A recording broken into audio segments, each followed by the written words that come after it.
नमस्कार व्यूअर्स मु दीप्ति आपण मानक मो चैनल दीप्तिस कॉर्नर को स्वागत करुछि। आज मु आपण मानक मोदक बनैकी देखेबी जोटा कि गणेश बापांकर तो बहुत प्रिय एवं भाबुछि ए वीडियो देख साला परे आपण मानक मध्य भल लागिबो।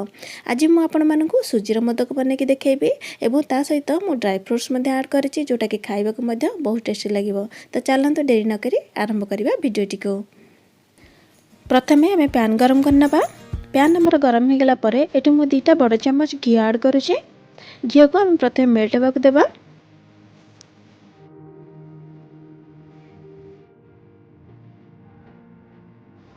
घी हमारा गरम हो गलानी। एठी मु 1 कप सुजी ऐड करुछि। एठी मु सरू दाना वाला जो सुजी सेटा को ऐड करुछि। सुजी के हम प्रथम भाजीबा। सुजी भाजिला समय रे आपण लगातार ताको चलेबे नले हमर सुजी पोड़ी जिवो।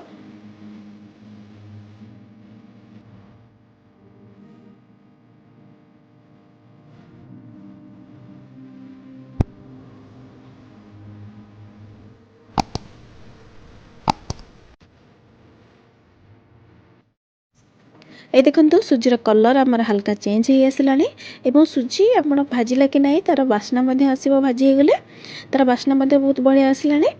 आपण हाथ रे धरिकी मध्ये जानि परिबे सुजीटी हमर भाजी हेछि कि नहीं। एबे हमें खीर ऐड करबा। एठी मु 1 कप सुजी पाई 2 कप खीर ऐड करूछि।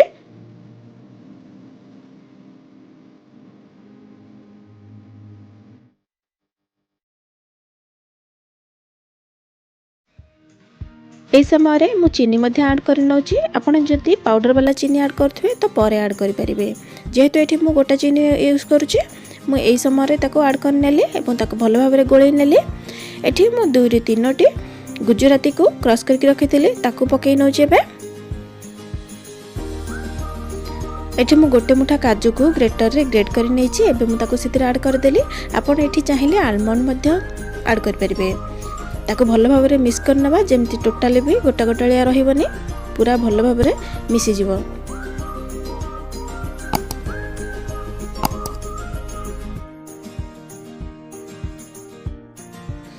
ताको लगातार मु एई भली भाबरे चलौछि।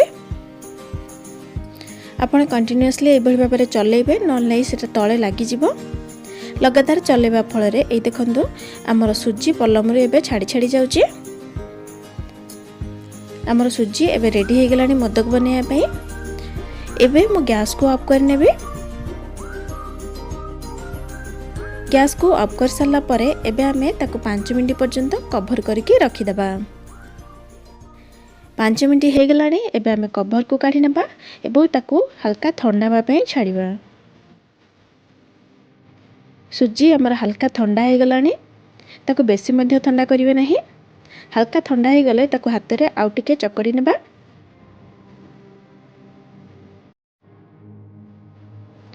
हाथ रे हल्का चकड़ी सारला परे एबे हमें मोदक बनैबा रेडी करिबा। एठी मु मोदक बनैया पई मोदक मोल्ड यूज करूछि। याकु मध्ये मु ऑनलाइन परचेज करथिले। आपण माने लोकल मार्केट रे जदि न मिलिबो ऑनलाइन मध्ये परचेज करि परिबे। एबे प्रथमे मु सेतिरे हल्का घी लगै दउछि। घी को लगे सारा परे ताको एई भली भाबरे बंद करनबा एवं सुजी को सेतिरे पुरेबा।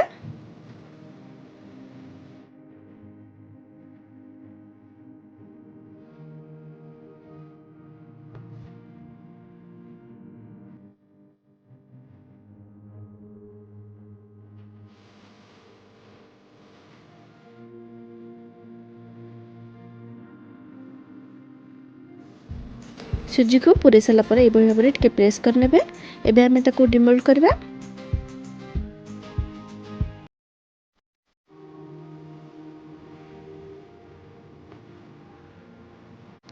देखंतु हमर मोदक पूरा परफेक्ट बनि जाइछि। देखिबो केते सुंदर देखा जाउछि ना।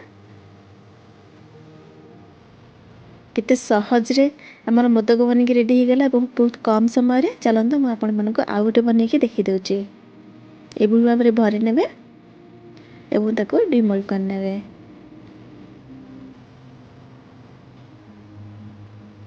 विदिन किछि सेकेंड रे ही हमर मोदक बनि के रेडी हो जाउछि। एई भली भाबरे मु बाकी मोदक गुडी का मध्ये बनै देछि। ए देखंतु एबे ताका आ टिके सुंदर देखिया पई मु एठी किछि कलरफुल चॉकलेट बॉल्स यूज करूछि। एबे मु तार ऊपर ताको ए भली भाबरे रखि नेबे।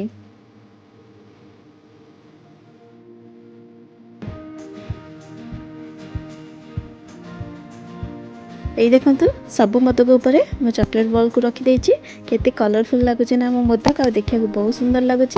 आशा करुँची ये गणेश चतुर्थी गणेश बापा को तो ये मोदक बहुत भल लगे और आपण मानक भल लगे। आपण मैंने ये गार्निशिंग जहाँ भी यूज करें ड्राई फ्रुट्स यूज करेंगे आपण जमी सुंदर लगे आपण पाखे जहाँ भी अवेलेबल थी आपण मैंने रखिक मोदक को सजाई पारे।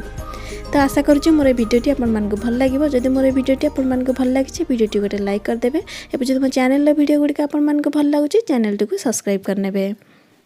एबे रोची पुणे आसबे गोटे नुआ वीडियो सहित भल खातु भले रुहतु। धन्यवाद।